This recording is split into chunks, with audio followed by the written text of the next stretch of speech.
Brace the rudders! Raise the sails! Raise the sails! Captain, an unidentified ship is approaching. Over. Roger. Wait, is that an enterprise sales solution? Reach sales professionals, not professional sailors. With LinkedIn ads, you can target the right people by industry, job title, and more. We'll even give you a $100 credit on your next campaign. Get started today at linkedin.com/results. Terms and conditions apply. This is Paige DeSorbo from Giggly Squad. Opill is a game changer for sexual reproductive health. They're the first over-the-counter daily birth control pill available in the U.S. Finally, the days of needing a prescription to get birth control are over. Opill is FDA approved, no prescription needed, full prescription strength, estrogen-free, and available online and at most major retailers. So when there's no prescription, no appointment, there's no hassle. No more waiting at the doctor's office to get a prescription. Opill will be easily accessed over the counter, in store, or online, and will be ready for when you need it. Opill is available online and at most major retailers. Use code GIGGLY for 25% off your first month of Opill at opill.com.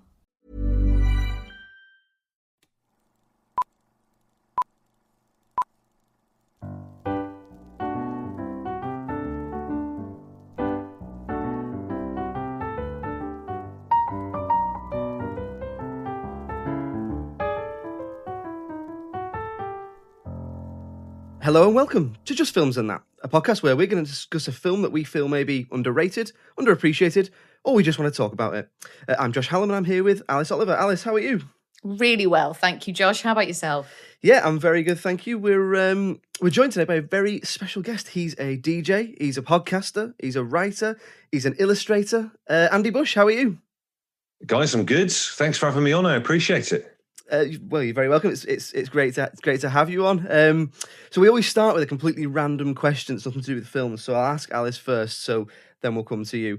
Alice, what is the best ice cream?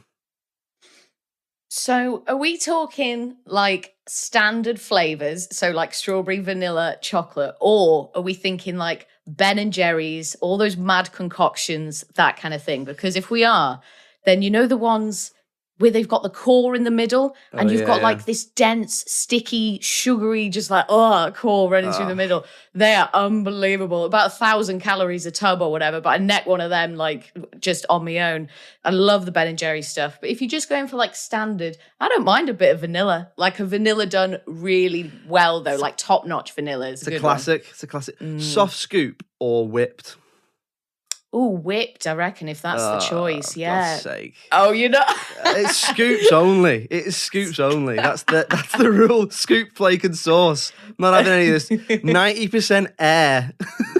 Oh, but it's so nice and fluffy. I love that on a hot summer's day. Delicious. What about you, Andy?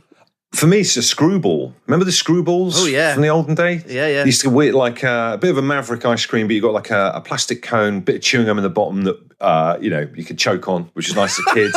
And then like loads of... The weird thing is my other half, Katie, is from Northumberland. And that red sauce you put on the top of an ice cream, she calls it monkey's blood.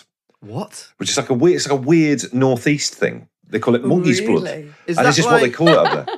Is that like the whole thing with Hartlepool being called monkey hangers?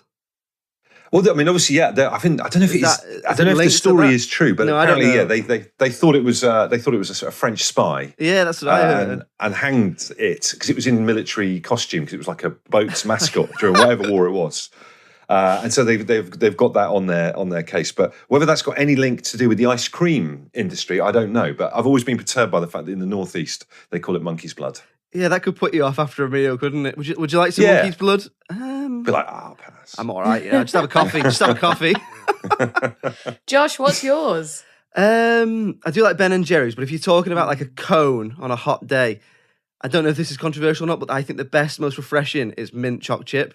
Nah, you're wrong. Mint choc chip on a hot day. It's so refreshing. Very 80s. Yeah, it's like quite 80s. Rum and raisin as well, Josh. That's that's Dad's ice cream. That rum and raisin. It's proper dad. It's proper dad ice cream. Bernie and ice cream. That is right there.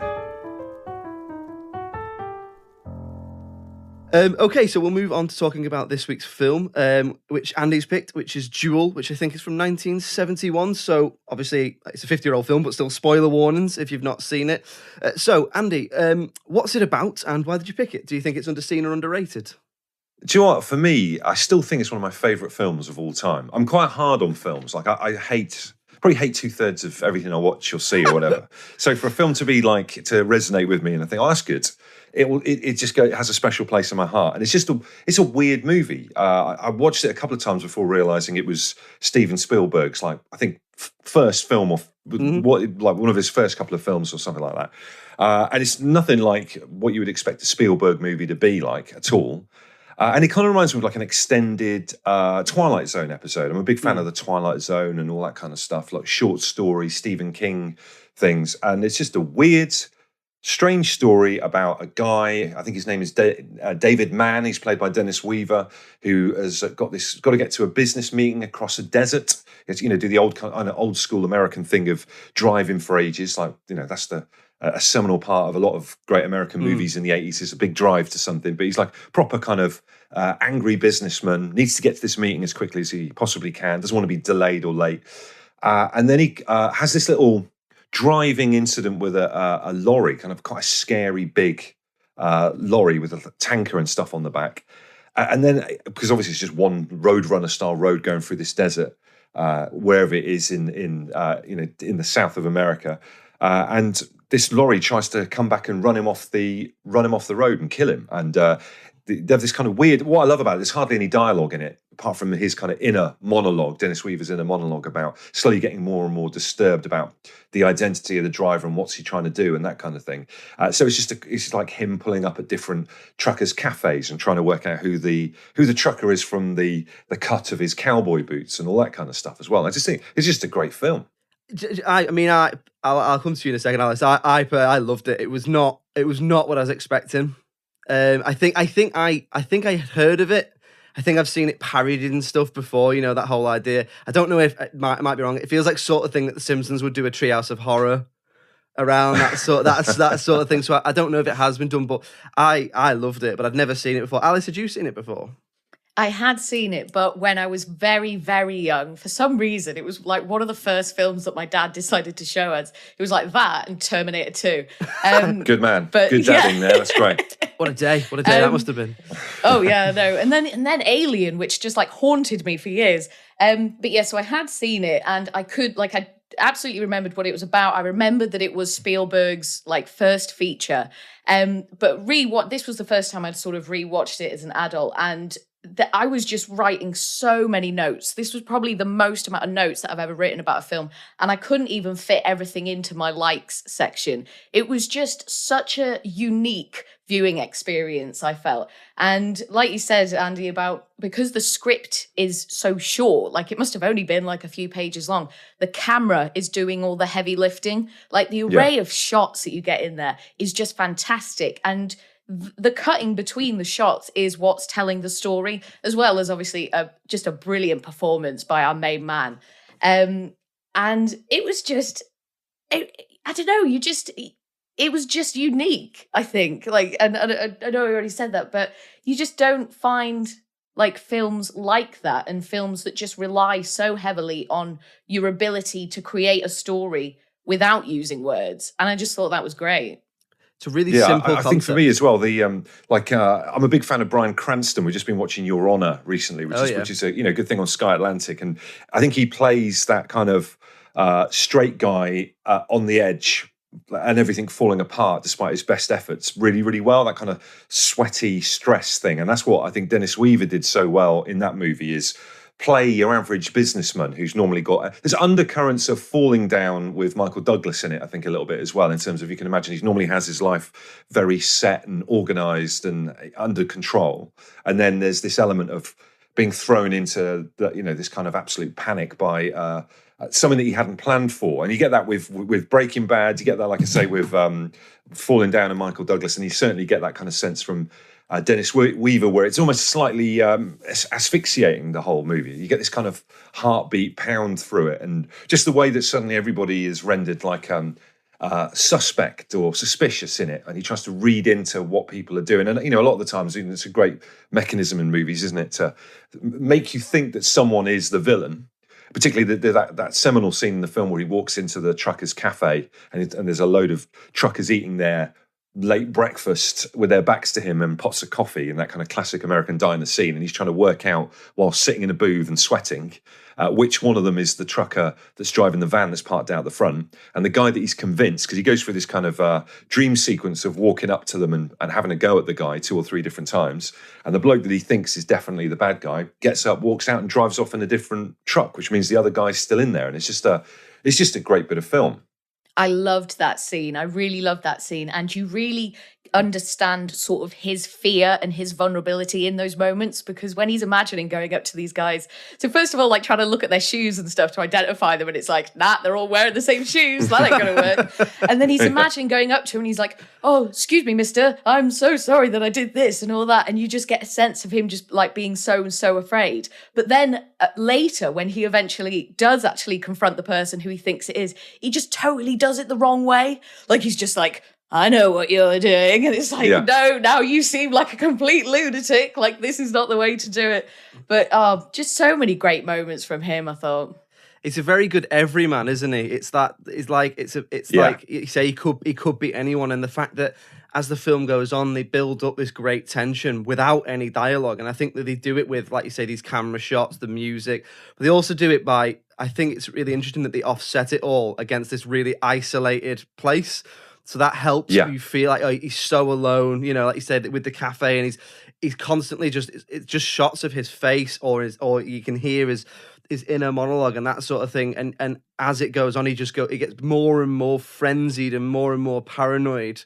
And it's just great the way they build tension in it. Like, I think as well, it reminds me of I'm fascinated by that whole element of, say, in America, in North America, the civilized areas where you kind of got the businessmen and offices and comfort and all that kind of thing, and then you do still have places like the Mojave Desert or whatever, where it's filmed, where it's still the front, kind of a frontier or like an alien landscape. So it was interesting to put this guy with pens in his pocket and a short white short sleeve white Poindexter style business shirt and everything like that, your classic American 80s or 70s business square, into somewhere where it's like it was almost like an alien landscape as well. So I felt that was quite fascinating. The other bit that I love about it is, and this is the thing that doesn't happen anymore, is that it was like the precursor to that era where the focus was on the vehicle in American pop culture. So, you go through stuff like Knight Rider and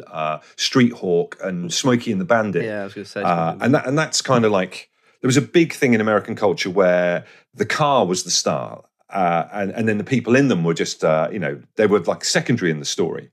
And I'm always fascinated by that. And it kind of probably goes back to Jack Kerouac and driving long journeys, and the car being central to that, and not looking in the rearview mirror. And again, I guess that kind of links in as well to the whole American expansion west and all that kind of stuff, the pioneers and everything. So I love it taking that for me is like dialing straight back into that original American movie thing where trucks and cars and motorbikes were the personality. Because another thing that's brilliant about Duel is that they make the van look incredibly scary. The lorry is terrifying because it's got a kind of brush dusted windscreen, so you can't see who's in it. Really powerful, terrifying horn thing that he blows to scare the life out of this. Dennis Weaver rattling around his little city car and all that kind of stuff. So it's almost like the lorry gets a personality of its own. It's like a Darth Vader before Darth Vader was around.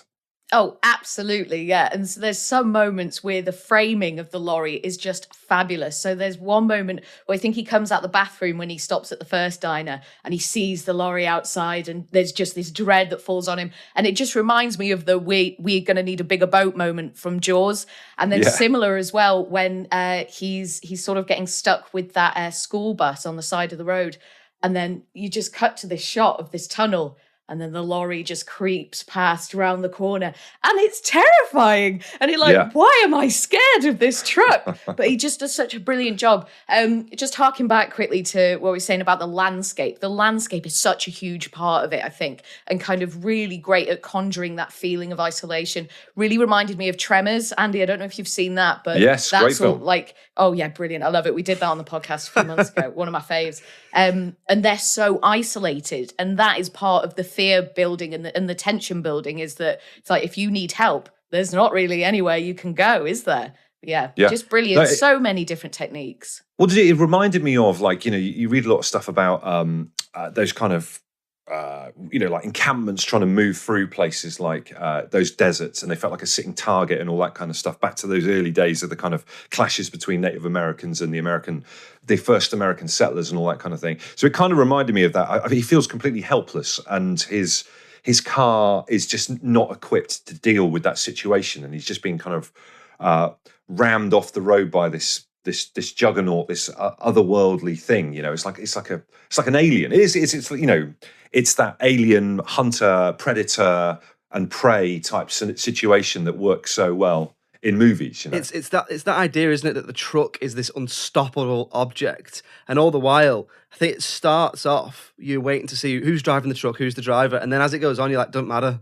The truck is the bad guy, and it's this huge, ominous, almost unstoppable behemoth of a force. So there's the bit in the tunnel, and actually, it's done so well that if it was in the hands of someone who wasn't as skilled as someone like Spielberg, a truck as a villain would be funny. But in this, it's not. So the bit that I loved was the bit with the train crossing. And the truck's trying to ram him into an oncoming train. And it's like the truck is some sort of wild animal or something, just keeps backing up and going into him, back him up, going into him. It reminded me a little bit of, I suppose, that idea of a faceless villain, a bit like Hal from 2001. Mm-hmm. A faceless, except the truck doesn't even speak. So it's even more ominous, I suppose. Well, I think as well, there's been lots of great movies about that relationship between kind of hunter and prey. Like we talk, Alien is a classic like that, and Predator and all that kind of stuff. And there is an element of the van just being this kind of hulking thing that's toying with him. The lorry, the thing that's hulking and toying with him, and could have killed him straight away, but is kind of like playing with him as a victim, slightly like a cat and a mouse. So that's an element. It's got an undercurrent of kind of cruelty to it, which I think makes it work. Because it's very easy for a movie like that to just be a bit crap or not really kind of scare you or anything. Like, how on earth is that going to scare you? Do you know what I mean? But when you look at it on paper, it doesn't look like it's something that's going to work. But because of the weird menace about the relationship between these two people who have this chance meeting, I think, which I think is fascinating as well. I mean, they just so happen to be on that incredibly desolate, empty stretch of road, and then they're thrown together in this kind of traffic incident that then spirals out of control. Do you know what I mean? So it reminded me of J.G. Ballard's Crash. Remember that was made into a movie? Yeah, and that was about strangers who happen to collide in the forum of traffic, thrown together by accident, by chaos. And then it kind of, their lives are entwined from that point on. But I guess there's loads of movies that work from that as well. We're mentioning Your Honor there, the new Sky Atlantic series with Bryan Cranston, which is fantastic. Again, the whole sequence of events starts with a chance collision, a car accident, and then everything changes from that point on. And I guess Duel is kind of the same, really. Yeah, it's a bit like 12 Angry Men, just people thrown together in a circumstance, and then, like you say, their lives become intertwined, and exploring that relationship. It's really interesting because it's really quite high concept in a way, because I know that it was made to be a TV film. And you don't always necessarily, I mean, probably these days, maybe not so much, but back then you don't really associate with TV movies with high quality, if you will. It's very much there for the adverts, or there to sort, you think about these sort of cheesy TV things about issues or whatever, don't you? But this is completely different. It's got such a quality to it, and such an interesting concept that you can't stop watching it. No, it's I agree. An absolute masterclass in how you can do so much with so little. I imagine him in the pitch meeting or whatever, it'd be right, how many actors do you need? Oh, just one. and then we can just have a few extras. It's like, oh, okay. It's like, what are their names? Oh, well, we've got David, and then we don't need to name the rest of them. It's like, okay, how long's the script? Oh, like 10 pages or whatever. But then I imagine like the storyboard must have just been like miles and miles long, because the cuts in it are just like fierce sometimes. And sometimes you would literally get like a split second cut when they'd be zooming in on David's face just to kind of really kind of emphasize the horror that he's feeling. A couple of the sort of smaller details that I really liked. So obviously that woman by the side of the road who's got all those rattlesnakes in boxes. I was like, so as if this situation wasn't awful enough, it's like the one place you've stopped for help is like, oh, you can look at the rattlesnakes if you want. It's like, nah, I don't think so. And then obviously the truck comes for him then, and then you've got these rattlesnakes everywhere. So that's a nightmare. And there's a moment where he thinks he's going to get away with it and sort of lose him. So he sort of pulls into this like lay-by or like this corner, and there's like a car graveyard. I mean, obviously it's like a scrapyard, but it looks like a car graveyard, and it just feels really ominous. It's like, this is the place where cars go to die. So you just feel like he's never going to get out of this situation.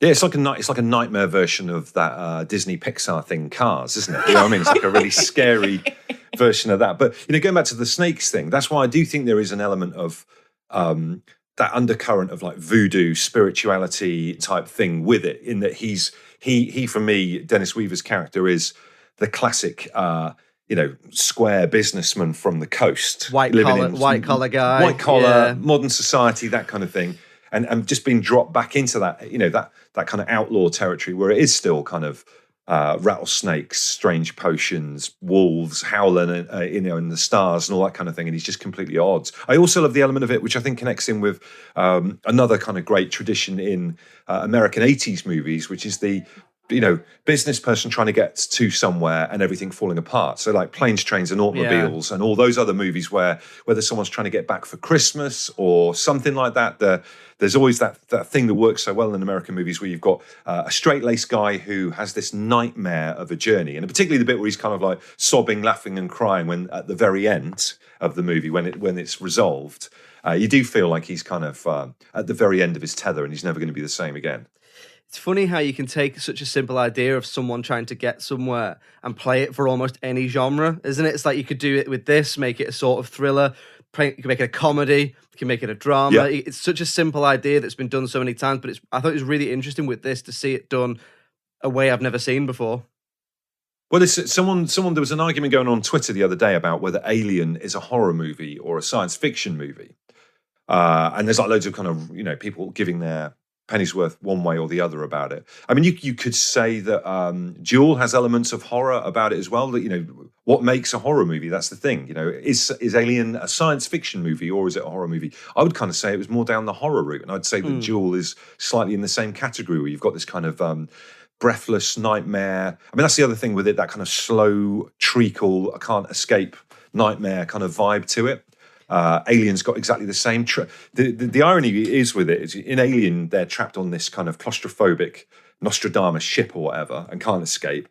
Duel's it's got the same kind of element of kind of inability to escape, because although he's in this absolutely empty, vast wasteland, he can't get off the road, really. So he is kind of trapped. There is it's strange to have claustrophobia feeling in you know, that kind of huge horizons that you get out there in the deserts in America. But when you've just got a road that's just a thin line going from A to B and there's no way off it, the only way to get off it is to die because it's boiling hot and there's no, you know, water or anything like that, then there is that. It's kind of a strange flip on the whole claustrophobia thing that you get in horror movies. It's trapped in open space, isn't it? Trapped in open space. Yeah, it's weird. It's and everyone's just like so unhelpful as well for him. Like no one can really come to his aid. Like there's that moment where he tries to stop the couple in the car and he's like, oh, just go and phone the police. And they're like, oh, I don't like this. Get away from us. Yeah. And everyone's just so unhelpful. And it is, because it is a case of like, if you get stuck out there, like you said, Andy, you are going to die. Like you'd die of thirst in like a couple of days. You might die from the heat even quicker.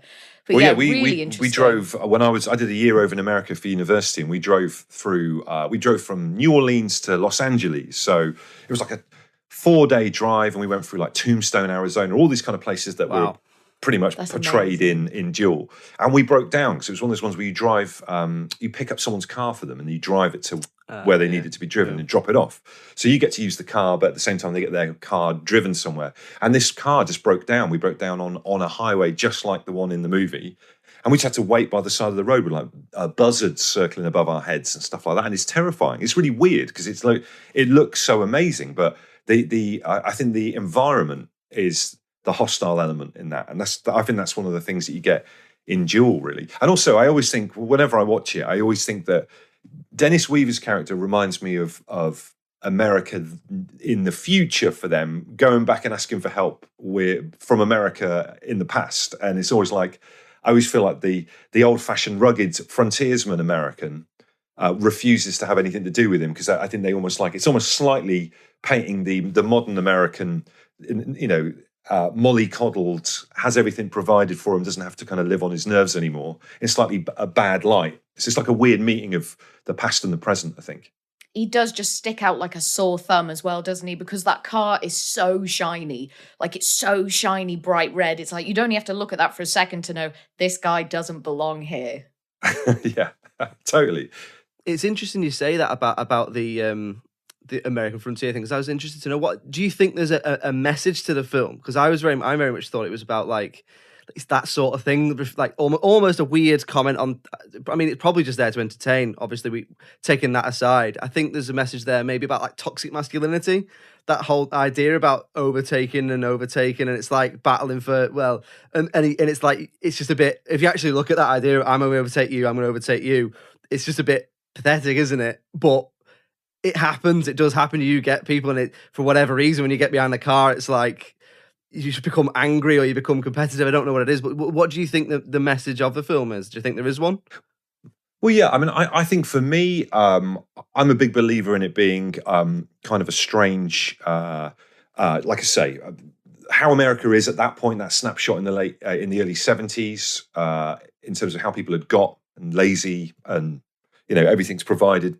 On a platter, and you have to, there's no stress for finding food or shelter or anything like that. And I think the way the narrative thing works is that you drop that kind of modern, at that time, American back into the frontier where they would have honed their skills back in the day when they were setting off in these kind of wagons to try and find water or set up a new encampment or start a new town and all that kind of thing. And it's kind of that juxtaposition between there's still bits of America that are wild and scary and slightly mystical and all that kind of thing, and there are big beasts out there, and it's not necessarily animals, it could be anything. So I think there's an element of that. I think there's undercurrents of the lorry is portrayed in such a fantastically scary, diesel guzzling way that I think there's almost undercurrents of like an environmental thing in there somewhere. It's like this big kind of like gross black smoke spurting monster. I think there's definitely something like that, particularly when you put that against the backdrop of the desert and the way it kind of just drives through everything and doesn't care and all that kind of thing. So I get those kind of vibes. But I also, like you were saying there before about that toxic masculinity, or I always think the weird way that there's like a language below, underneath driving and how you drive and how you can infer what someone thinks from something that they've done, and a lot of the times that might not be it. Do you know what I mean? Like, what's the driver's story? We don't know anything about the lorry driver. Why is he? Whose fault was it in the first place? Was he really, trying to humiliate him? And the amount of arguments and things that have gone on from the way someone has perceived someone has slighted them on the roads, which again, going back to what we were saying earlier on about the roads are at the most basic level are two strangers colliding together, thrown together through being on this same kind of, pathway together, then yeah, you get this kind of weird interaction between how two different people are feeling and what they think the other one's thinking and doing. It's kind of, you never quite know what's in the mind of the lorry driver. And I think it's really important that we never get to see the lorry driver as well. And that's why it stays on in your head, because you never quite know and you fill in the blanks yourself. It's funny you should say it, because I was watching it with my partner. I turned to it, and I was joking, but as he overtook him and then he overtook him, I just turned to him and was like, I feel like this is every motorway drive I've ever done. Like, but it's not. It's just that when you're driving, sometimes, whether it's because you're bored or whatever, you think that someone's overtaking you as if they care, but actually they're just going to where they're going. And it's almost like you invent a narrative, whether that's because it comes from a place of toxic masculinity or whether it is just a boredom. But I felt like I could see something in that. That's why I mentioned the toxic masculinity thing about, you're not going to overtake me, as if it matters. It just doesn't matter, does it? Actually, who overtakes who? Just, everyone's going to where they're going. So, what do you think, Alice? What did you think it was? Did you think there was a message? So, I mean, I hadn't really thought about it until all the things that you both just said, and they all kind of make sense. For me, I thought that it was more of an experiment for Spielberg in terms of like, what kind of film can he make? Like, what can he achieve with what he has at his disposal? Like, I imagine the budget wasn't enormous, and I imagine that that's kind of what he wanted. He wanted to see, what can I make? What is going to be the thing that kind of gives me this platform and that kind of, launches him into the stratosphere, which it did do. So for me, it was more about that. It was more about what techniques can I do? Kind of what location do I have? Like, which actor can I use? For me, it was all more about that. But I mean, I'm sure Spielberg, it doesn't do anything by halves. And I'm sure that there were kind of more intricate messages to take from it. But I just hadn't really thought about it, because I was just for me, it was more about the kind of the visuals and more about the technique. That was the thing that kind of really drew me in. And I was just so impressed with the layers to it, because it just kept going. Like, there was so much to it. There's some amazing camera stuff. Like, some of the best. Just even just right from the opening, where you're positioned as the car driving somewhere. I loved that. And when it ended, when that sequence ended, I was like, I could have done with 5 more minutes of that. Like, I quite enjoyed kind of seeing being everything a car. from that point of What's view. it like to be a car? And also as well, like older films weren't that long. They didn't really outstay their welcome. Where I remember Dances with Wolves breaking the 2-hour mark, and at the time it was, oh my god, this is ridiculous. This is ridiculous. What are they doing? Who's going to sit around for that amount of time? Now I just think there's the focus and the discipline of kind of keeping a film kind of short and snappy like that is not what it used to be. And I don't think there's that kind of pressure now that it always used to have to be like an hour and a half, didn't it? You know what I mean? So it's quite nice to have movies like that don't take hours and hours to watch. That's one thing I love about it. I mean, I've said it before on the podcast. I don't mind longer films if it's worth the time, but a lot of them now you're like, could have lost 20 minutes, could have lost 40 minutes, But this was a short, sharp hour and a half, and sometimes that's just what you want. It's entertaining. It keeps you gripped, and I love that. Do you think there's because I think that this film must have had quite a lot of influences on things that came after it. Would you agree? Do you think there's things it must have? Because the first thing that comes to mind is like Mad Max, or particularly that sort of idea. And what would you say, Andy? It reminds me of, actually, weirdly. If you play Grand Theft Auto, you can change the view from your car, so you've got this kind of down the side of the wheel angle, fisheye lens type thing, and just some of the kind of the ways to shoot a view from a car, I think were literally pioneered in Duel by Spielberg. So rather than just from above looking down on it, there's so many different angles to give the car a viewpoint, which previously would have just been the viewpoint of the person, or they would have looked into the car, I guess, with them driving in front of like clearly a green screen and not really there and all that kind of stuff. So to make the viewpoint, like you said before, what the view is like being the car, I think that that was kind of like trailblazing a little bit. So I think it's changed the way that people filmed stuff. I think it showed that you can have one actor in it who doesn't say hardly any words. A lot of it's in his monologue, in his head. And I think there's a brilliant thing about just being one guy or one actor or whatever in the car. Do you remember the what's the movie called Lock? With Tom Hardy. Yeah, it's in my Tom notes. Hardy. It's in my notes to mention that, because it's just one guy in a car. It's a terrible Welsh accent. It's one of the world's worst Welsh accents. Yeah, but it's a fantastic movie where, and I love films like that where it's just him in the car, the whole thing, and that's the kind of like the narrative challenge with Duel. It's just Dennis Weaver. He doesn't speak to anyone. It's all in his head. And that could be it. It's maybe it is all in his head. I don't know, but it's just one person in their car and their thoughts, and that's what makes it so unusual, I think. You can really tell from watching it that Spielberg was obviously sort of cutting his teeth with this film, and like you say, experimenting, seeing what he could do. But you could see how from this he would go on to be such like a master storyteller. Like, even if you look at sort of, I don't know what he did next, but certainly 4 years later he did Jaws, which is obviously pretty much the template for a blockbuster. And you can tell that he's obviously taken his own influences like Stanley Kubrick and Alfred Hitchcock, gone on and then put his own sort of touch on it, and then he's obviously then gone on and made you know, I mean, he is the most successful film director of all time, isn't he? And you struggle to see anyone even coming close to him at this point. He's just it's just a master, isn't he? Yeah, well, I mean, he's obviously trained and refined the element of hunter and prey with in Duel ahead of Jaws. You know what I mean? So it's just he's the master at that kind of thing. The unknown. What's the motivation? What's the backstory to it? Where is it? Have I got rid of it? Have we managed to give it the slip? And we haven't. You know what I mean? That's what he's just an absolute genius at.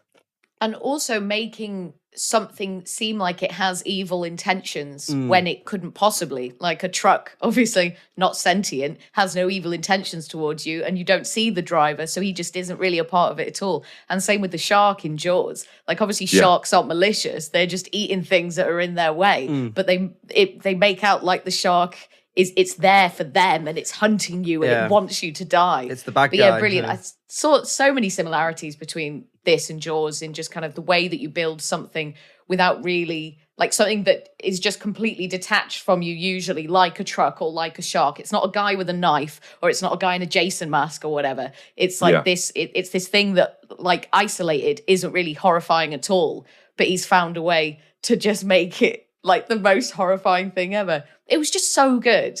It was so good. I so enjoyed watching it. I thank you for choosing that. I mean, it was thank great you very to make much. us I'm watch glad you guys liked it. It was. I mean, really I mean, good. we always actually tend to split it up into like, what did you like, what didn't you like, and I always try and find something to try and give a balanced argument. Where if I hated it, I do have a couple of things. I couldn't think of anything. The only thing I wrote down was at the start I couldn't tell if the census phone call thing was a phone call or his head remembering it. But I actually thought maybe that's supposed to be ambiguous. Maybe you're supposed to not know. Because then later on he says something about, someone says the man of the house and he goes, not in my house. So I thought, oh, maybe he's imagining it. I don't know. But so what did you have, Alice?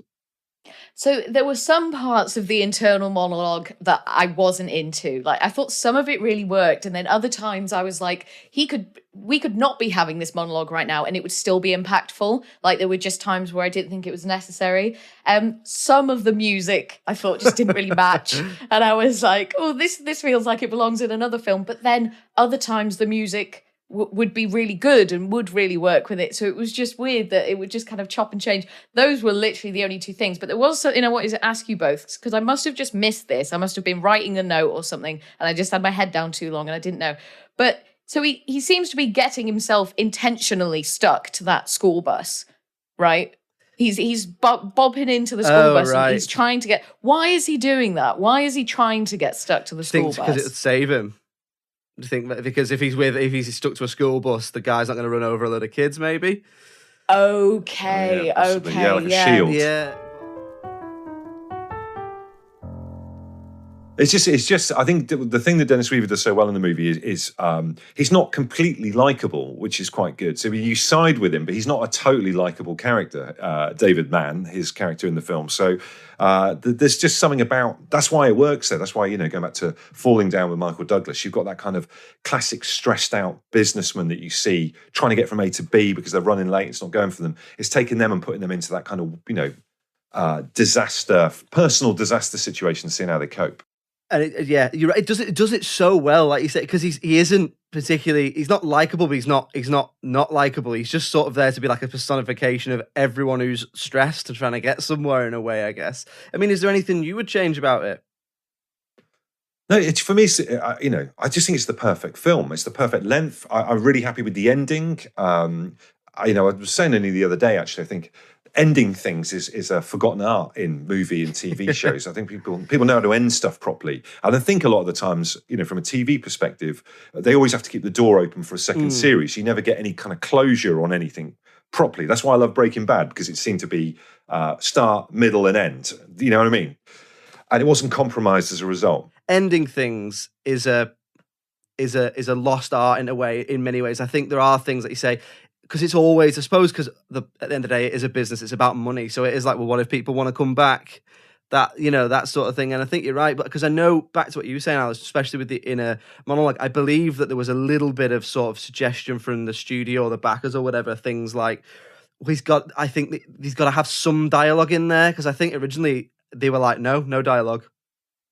Because, and I think they've said, no, I think we need to know what he's thinking at some points. Because I also know at the end, I think the studio wanted to show the driver when the truck goes over the cliff. I think they were like, no, they want to see the driver, or they want to see it explode. They want to see the truck explode, as if like, that's this big sort of set piece. I did want to see that, yeah. But Spielberg apparently said, no, I want the truck to die, and that's why there's the dripping. Is it oil or whatever? But it's obviously sort of meant to look like blood, and it's quite clear that the truck is almost fading away rather than exploding. And I thought that was really interesting. Oh, it was such a brilliant ending. And what I really liked about it as well was when the truck goes down over the cliff, the door is open. The door to the truck is open. So you're like, oh my God, has he got out? Is he about to go and get dead? So then you're like, oh my God, is this going to keep going? But then no, I think you see a bit of his hand, don't you? And I think you do see some blood sort of dripping off, just to kind of give you that closure. It's like, oh no, he is dead. This is over. But that was so brilliant because you're not sure if it's gonna happen, and it just sort of slowly comes over the cliff and then just crashes down, like you say, Josh, in like this really slow, like almost, like a dance, kind of just dancing down the side of the cliff. But it was so dramatic, and you just kind of felt like, yeah, like you were so happy. It was just like, yes, this is the result that we wanted. But yeah, fabulous way to end the film. If this had been a Twilight Zone episode, I think it's safe to say if the driver had got out the truck, it would have been David Mann, and they just look at each other, Twilight Zone. Yeah. Same guy. Or he gets out the truck, it's another truck. Truck within a truck. Truck inception. Like a Russian doll of trucks. Yeah. How do you think this did critically? How do you think it did critically? Come to you first, Alice. I mean, I reckon it did pretty well. I think it should have done pretty well. I think sort of as far as cinema techniques go, like it was almost completely flawless. And like I said earlier, he's done so much with so little in terms of dialogue, location choices, actors. Personally, I would probably give it a low 8, like a 8.2, 8.3. And I imagine it maybe got about that as well. A low 8, I reckon. Well, okay. Well, we'll see. How do you think it did, Andy, or do you know? I kind of know. And Alice is not that far off the mark. If you were to put that in a percentage in terms of, say, Rotten Tomatoes, not that I go on Rotten Tomatoes and check films, which I do before I go and watch them sometimes, just to cut out the middleman, whether it's going to be any good or not. That's kind of, it's still classed. They said it was considered one of the greatest TV movies ever made. So I guess it kind of puts it into an unusual category. Do you know what I mean? Yeah, it's quite a sort of strange thing, isn't it, that it was made for TV and then it was sort of well received. So they actually put more footage in and then released it. I don't think they only put like 10 minutes in or something like that. But then they released it internationally. So I've got the critical reception in front of me. So IMDb at the time of recording gives it a 7.6 out of 10. And Rotten Tomatoes, the audience give it 84%. And the critics give it 88%. So, I mean, what do we think? Is that fair? Is that fair? I think, those sort of within the 80s. I would definitely say the IMDb score is probably a little bit low. I'd agree with that. I think it's definitely should be in the 8 brackets, but always interesting when the audience and the critics agree on something, because that is so rare, as we found out doing this podcast. But yeah, I would say that that's appropriate. Well, what about you, Andy? You picked it. Do you think that's adequate? Yeah, because I think it's a niche movie. I don't think you can get into the 90s if it's like if it's a movie like this, because it's an unusual film. It was made for TV originally, like you say. So for a niche movie, I think as well, like rather than judging score wise, it's always the real kind of telling thing is the effect that it's had on pop culture and everything that's gone beyond that point. So there's a whole scene dedicated to it in Grand Theft Auto 5. So if you're a movie from God knows that amount of time back, 50 years ago, and there's a whole scene dedicated to it in a modern video game, it shows that it still has an enduring effect. And I think that like we talked about earlier on, the way that it's shot, the way that it uses monologue, the way that it makes the car and the environment speak for itself, and the vehicles have like almost personalities of their own. That had not previously happened that I know in film, so it has a huge effect on everything that was was done after it. I would completely agree. I think that the IMDb score is low. I think that probably the Rotten Tomatoes, the higher side of the 80s, is amazing. But I think, like what you're saying, the legacy of the film speaks for itself. I think I thought it was an incredible film. I actually would probably say, in terms of the whole concept of the podcast, I'd say it's underseen, because I think everyone should see it, because I think that this is the sort of thing, and I don't know if they do, but they should teach in film schools, because, how do you make a simple story with what is clearly limited resources, and this is how you do it. Yeah. Oh, yeah, absolutely. Totally. Yeah, that's a really good point, Josh. Yeah, I think people should teach about it. Andy, I'm getting the impression that you're a real petrol head. Well, you know, I'm not. The weird thing is, I'm not. I don't know anything about cars or anything like that. I'm just obsessed. I did American studies at university, and my big project at the end of like my final year was the use of vehicles in American storytelling. So I was obsessed with how cars and that and lorries and whatever, motorbikes get this elevated in movies and were given a personality. So, like I say, but going back to Jack Kerouac and Beat Poets and all that kind of thing on the roads, Easy Rider and all that kind of stuff. How there was a period in American culture where the journey and the vehicle was more important than the people in it, and I genuinely believe Duel is a part of that. I think you're absolutely right. It just epitomizes all those things, yeah. Everything that Totally. you love. Oh, brilliant. Well, Andy, thank you very much for coming on. Hope you enjoyed it. Oh no, it's a pleasure. Thanks, guys, and thank you for liking the film. I didn't know whether you guys were going to go for like it or I not. was but, not. No, I'm we're glad only that you pretending for the podcast secretly. God, It it was was awful. It was rubbish. No, As soon as I'm off, yeah. oh God, thank God he's gone. It was so good, and I just don't think I ever would have rewatched it. Like if you hadn't have picked it, like I just don't think it ever would have been something I would have watched again. And it was just such brilliant. a great experience. So we're very grateful for that. Thank you, guys. So, Andy, thank you very much for coming on. Where do our listeners? Where can they get hold of you? What can they look out for? Well, I do the Home Time Show on Absolute Radio in the week between 4 and 7 with Richie. I do an indie disco on Saturday nights, 5 till 7. And then my podcast, Bush's Board Game Thing. If you're into board games, but it's a little bit like what you guys do here. It's not just about the films, it's all the other things that are around it. So for me, it's like the board games are interesting, but I like what people end up talking about based on the theme of the game that they're playing. So we do that on a weekly basis, and we're well and truly into season 3. I love board games. So what kind of games is it? Is it kind of the more mainstream ones, or is it, some of the more niche games, or is it a bit of everything? It's a bit of everything. I like the more niche games. So I like weird. I like weird board games about weird subjects and all that kind of stuff. But I love what board games do, where they bring people together, and then you can be playing a game about the war in Afghanistan, and it might start a conversation about American imperialism and all that kind of stuff. And then you might end up talking about when you were on holiday. I went to the Middle East. Oh, brilliant! So it's you start with a game, and then the podcast is like the chat around that kind of stuff, and it's getting people to turn off your tablets and your devices and just properly sit around and talk. I mean, we were talking about Alien, the movie there, earlier on in the podcast. One of the games that we've dealt with recently is a game called Nemesis, which is about you're trying to get off a ship that's got an alien that's stalking you, and you're working together, but one of you is a traitor. So, I mean, there's a big synergy between films. I think films, video games, and board games, they're all like things that want you to use your imagination a little bit as well. And that's why I like Duel, because you have to fill in the blanks yourself, which is the same with board games and video games, Do you like fantasy games at all?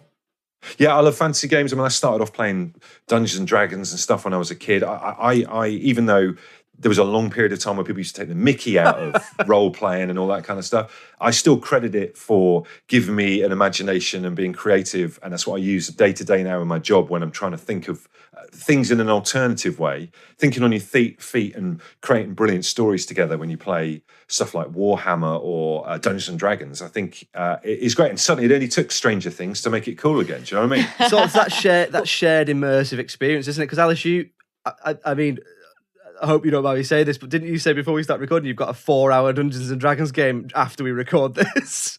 Yes, indeed, and I do not mind you saying it at all. I'm not embarrassed. It's totally fine. Yeah, even though Andy said he hasn't played since he's a kid, but whatever. Yeah, we're in a campaign right now doing D&D. I'm new to D&D, but we've been playing fantasy games for ages. So Andy, if you haven't played, I would recommend Eldritch Horror, if that isn't something you're familiar with. But that is my favourite game. It's brilliant. That's a great game. There's have you the whole played? Lovecraft thing. I've played it. Arkham Horror, I'm a big fan of, and stuff like that as well. But we used to play Call of Cthulhu when I was back in the day, which is like fantasy horror role playing and everything like that. But you know what? It's storytelling. All of these things are storytelling, and I think it's brilliant when people can get together and do stuff. And weirdly, one of the things that I wasn't familiar with before was Zoom chat, video call, and all that kind of thing. And I think it's opened the door for fantasy role-play and role-playing games and all that kind of thing. Because people, previously, the hard thing is when everyone's adults, trying to get everyone together and put time in their diary to meet up and play games is incredibly difficult. Mm-hmm. Whereas the good thing about role-playing games is you just need a pen and paper, your imagination, some dice, and that's it. And we've done a few now where we've played on video chat together, and it's great. You don't need a board. You don't have to send photos of the cards because someone else is over in Ipswich and you're here. And all. It's brilliant. I feel like I'm on a crusade, a campaign to just try and extol the virtues of board gaming and role playing and all that kind of stuff. Because I think it's absolutely essential for your soul and your imagination. I think I'd agree. I'd agree. I think there's sort of a lot to be said for keeping yourself active in that way, sort of almost imagine with your imagination, and I think it's great for your mental health as well. So where can we find that? Is that just wherever you get your podcast sort of thing? Yeah, wherever. Just search for Bush's board game thing, and just give it a go. I get so depressed when people say that they'll play. There's a weird view of play. Oh, leisure time. I don't play stuff. It's like, why? As a human being, you come into this world as a child and you're encouraged to play and experiment, and then from that point on, the world is closed in and bricked off. And you're narrowed and narrowed and narrowed, and that element of play and expression and exploring stuff is like seen as weird and time wasting and I find that so infuriating. So many people are closed off to, I can't even imagine what it would be like to not use the creative side of my brain. So when sometimes say, well, I'm not, board games are for kids, I don't play any of that kind of stuff. It's like, well, what the hell do you do with yourself? Do you know what I mean? Like, give your brain a night off. Do you know what I mean? Go and do something nice and fun and different. So yeah, I'm always fighting the good fight on that. And I always, if I ever see anyone as a fellow board gamer and all that kind of thing, I always think, I like them. I like the cut of their jib. But definitely though, and then the fact is that like this nation's favorite pastime is watching other people play a game. Yeah. Like I hate it when people start banging on about the video games, board games. It's like you literally watch football. That is a bunch of dudes playing a game. Why is it much better or like more socially acceptable to watch someone play a game than it is to play that game yourself? Bonkers. Yeah, and it stays with you. I mean, good game nights or adventures or campaigns or a story that you've created together, those kind of things stay with you. They stay with you forever. We've just been talking about how great Spielberg is at putting this story together. Well, what about the one that you've made with 3 friends over the past 6 or 7 weeks? That will resonate with them just as much as his story did. Do you know what I mean? So it's as important, I think.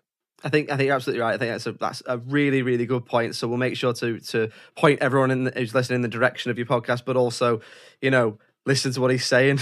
That's just such a great point.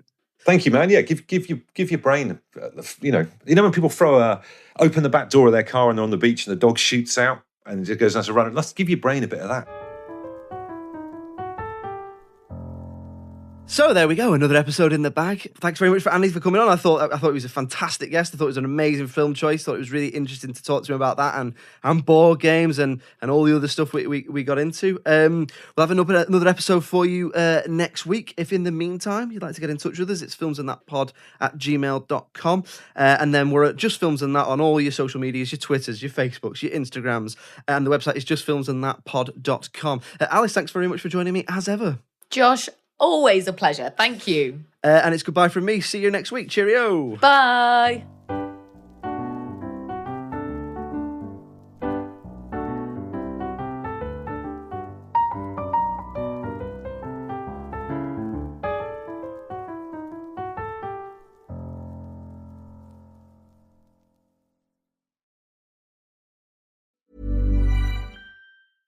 Hi, I'm Raj Punjabi from HuffPost. And I'm Noah Michelson, also from HuffPost. And we're the hosts of Am I Doing It Wrong?, a new podcast that explores the all-too-human anxieties we have about trying to get our lives right. Each week on the podcast, Raj and I pick a new topic that we want to understand better and bring a guest expert on to talk us through how to get it right. And we're talking like legit, credible experts. Doctors, PhDs, all-around superheroes. From HuffPost and Acast Studios, check out Am I Doing It Wrong? Wherever you get your podcasts. This podcast is brought to you by Aura. Imagine waking up to find your bank account drained, bills for loans you never took out, a warrant for your arrest, all because someone stole your identity. Hackers aren't waiting.